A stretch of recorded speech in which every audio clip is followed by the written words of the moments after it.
Welcome to the Talkin VAWLS Network. My name is Boogie Bentley, continuing to talk about the recruits that were on campus for Tennessee's first junior day of the year. A lot of talent, a lot of big-time recruits. We've talked about the five-star wide receiver Ryan Wingo. We've talked about five-star athlete Mike Matthews, but the highest-rated prospect that was on Rocky Top over the weekend was Williams Nwaneri, five-star defensive lineman. 6'5", 245 pounds. He's got some versatility. As of right now, he can play all across the defensive line. We'll see if he adds weight, maybe shifts down on the inside. But according to 247 Sports, he's the number one player out of the state of Missouri. He's the number one ranked defensive lineman in the country, and he is the number 3 ranked prospect across the board in the country. Was on Rocky Top this past weekend, talking about the atmosphere, talk about the authenticity of this coaching staff. But I want to take a listen to something. I want to let you guys listen to Steve Wiltfong of 247 Sports talk about the difference in Tennessee now versus the Tennessee of old. Let's take a listen to Steve Wiltfong. Let's talk about Tennessee for a second, guys. This is a program that has won 11 games for the first time in 21 years. For the first time, when these five-star recruits show up on Tennessee's campus this weekend, you're talking about Ryan Wingo, the number 3 receiver in the top 247, Mike Matthews, the number 1 ranked athlete in the top 247, Williams Nwaneri, and all these other coveted recruits that Tennessee's hosting this weekend, 30 to 40 prospects. For the first time, they're not selling a vision. They're not selling what Tennessee's going to be. They won the Orange Bowl. They won 11 games. They have arrived. Now they're selling, you can be the one player to help us get over the hump and win the national championship. Tennessee's on the short list to win a national title. And the guys that they have visiting this weekend, guys like Ryan Wingo, Mike Matthews, and Williams Nwaneri can help them get there. Mike Matthews visited for Tennessee's victory over Alabama, saw the goalposts come down and go out into the river or wherever they put it. Love that atmosphere, wants to learn more about the program. Ryan Wingo, my crystal ball is on Tennessee for him. Williams Nwaneri told me at the end of the fall, Tennessee's one of the programs recruiting them the hardest. They got several other guys coming in that I think they lead for. Boo Carter, Marcus Worry, and Nate Spillman, several others there in the lead group for. So Tennessee, they've arrived. They're not selling a vision anymore, guys. It's going to be interesting to see what this class does because they have the number 9 recruiting class coming in, and they look like they're going to be in strong position for another top 10 class here in the 2024 cycle. So we're going to get into it. We're going to talk about it. But as always, do me a favor. Go ahead and smash that thumbs up just below the video. It's quick, free, easy. Helps the channel. I would greatly appreciate it. Also, if you are new to the Talkin VAWLS Network, welcome.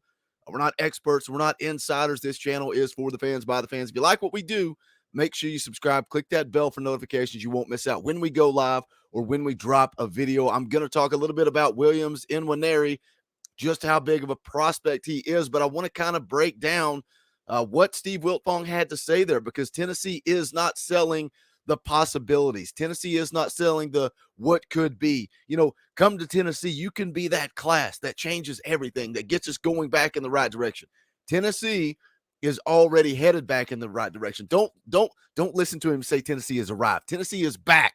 That's the argument Dauber and I have on this channel all the time. We've been here before. Tennessee is back. It's not that they've arrived. They are back, and that is huge in the world of recruiting. I've talked so much about this class of 24 and how I think it is going to be the class that gets us over the hump, like Steve Wiltfong just said there. I think Josh Heupel did a nice job with the class of 22. He added some nice talent. He filled in some key holes through the transfer portal. Class of 23, something special, especially on the defensive side of the ball. Guys like Arian Carter, Shandavion Bradley, Caleb Herring, Jalen Smith, Jordan Matthews. Tennessee added some key pieces on defense in the class of 23. Obviously, you've got the 5-star quarterback Nico Iamaleava. But in this class of 24, to have 3 legitimate 5-star prospects on campus for one weekend, and Williams Nwaneri was the highest rated prospect that was on campus this past weekend. You heard Steve Wiltfong stay there that he's got the crystal ball in for Ryan Wingo to Tennessee. Does Matthews end up at Tennessee? As an athlete, he's a guy that plays wide receiver, also plays safety. And then Williams Nwaneri, the highest rated prospect on campus this weekend. He's got offers from 25 Division I programs: Alabama, Georgia, Ohio State, Oregon, Oklahoma. Nwaneri is going to be able to go play football wherever he wants to play in the country. Again, defensive lineman, 6'5", 245 pounds, 247 Sports, number one player out of Missouri, number one defensive lineman. He's out of Missouri, and that's worth noting. Coming out of his visit, he talks about having a good time at being genuine. Genuine was a word that he threw around a lot, talking about this coaching staff, particularly Josh Heupel. Said he's not trying to sell anything. He's just a real dude. He's authentic. He's genuine. Asked if Tennessee was kind of near the top, where Tennessee was at in his recruitment, he said coming out of the visit, they are definitely somewhere up there near the top with the top teams. Wants to take another visit this spring. He told VAWLS that he is definitely going to come back for an official visit. Now, coming up this weekend, he'll be at Oregon. The following weekend, January the 28th, he is going to be at Missouri. I don't know where Missouri's at in his recruitment. Obviously, he's a home state kid. He's a Missouri kid. The On3 recruiting prediction machine just kind of all over the place. No real detail as far as where he's going to end up. Scouting report on Williams Nwaneri. This is from Alan Treyu, 247 Sports analyst. Has verified size, length, and testing data that is impressive for a player of his build and age. Rare change of direction and agility numbers at his size. Says he was a good young prospect as a freshman and sophomore, but showed big developmental strides on the field as a junior. So how much better can he get coming up for his senior season this fall? Says quickness off the ball and foot speed in pursuit were improved, and those qualities of his are at a high national level. Used his hands better, and when combined with physical gifts, makes him very tough to block. Does not let offensive linemen get clean punches off on him, and he's able to turn himself and get skinny to help with that. Can shade inside or play on the edge, and is going to be able to project to any defensive scheme. I'm curious to see where he ends up, because again, the word a lot of people use to describe him is versatility. He's 6'5", 245 going into his senior season coming up this fall. How much weight does he add going into his senior season? How much weight does he add once he gets on a college campus? 6'5", 245 sounds like he's ready to play SEC edge right now. So does he add more weight and then kind of shift inside? Or is he a guy Tennessee bounces around? We'll see. But again, versatility is the word that gets used. It says based on his size, strong side end, or a 3-4 defensive end, or where we project him, although he is a rare enough athlete that he can be an edge pass rusher at his size.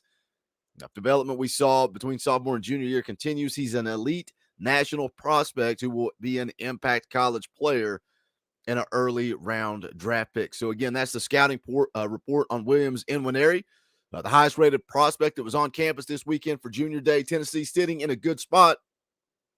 We'll see how his recruitment plays out. Said he didn't really have a timeline on when he wanted to make that commitment. Again, just reiterated he does want to get back to Rocky Top. It was his first time on campus. He talked about just wanting to get there and see what it looked like. See what it looked like. And again, that goes back to the clip there from Steve Wiltfong. I wanted to play that it kind of gives you a vision of where Tennessee's at. It's not the Butch Jones used car salesman. And that's, I love the quote from Nwaneri saying, Josh Heupel, he's not trying to sell me anything. He's just telling me who he is and what he's about. We're not trying to sell you on what we can possibly be. We're selling you on who we are. 11-2, Orange Bowl win. Tennessee is back. Tennessee is relevant. These top kids across the country want to come to Knoxville to play football. The class of 24 is huge. Absolutely huge. Hit the comment section. Let me know your thoughts. What are your thoughts on Steve Wiltfong? We're going to pretend he didn't say Tennessee has arrived because that will stroke Dauber's ego. We're going to say Tennessee is back. 11-2. How big is that momentum in recruiting for the class of 2024? Because again, 2023, you're trying to sell what you're going to do. 2022 was a nightmare. It's amazing what Josh Heupel did in 22. You had the NCAA investigation hanging over your head. A lot of questions. How good is Josh Heupel? Does his offense work in the SEC? Now in just year two, he's overachieved in year one, overachieved in year two. We'll see what he does coming up in year three in 2023. But I think the class of 24 has the potential to be something special. Hit the comment section. Let me know your thoughts. As always, make sure you guys smash the thumbs up on the way out the door and go check out the official merchandise of the Talkin' VAWLS Network. You can go to bonfire.com/store/Talkin' VAWLS. All the links are in the description. We appreciate the support. As always, thank you to all the members of the channel. If you've got it in you, if you can give $1 a month, $1 a month goes a long way, particularly in the off season when I'm just hanging out covering recruiting. We don't have the big post game shows. We don't have the big Wednesday shows. We don't have that big, fan call-in shows. So if you guys can support the channel, if you've got $1 a month, hit that join button down below. As little as 99 cents, custom Talkin' Balls emojis. You get fan call-in shows. You get access to watch parties. We try to highlight your comments on the live streams. We would appreciate the support. That's going to do it for this one. This is the Talkin' Balls Network. My name is Boogie Bentley. Go Big Orange.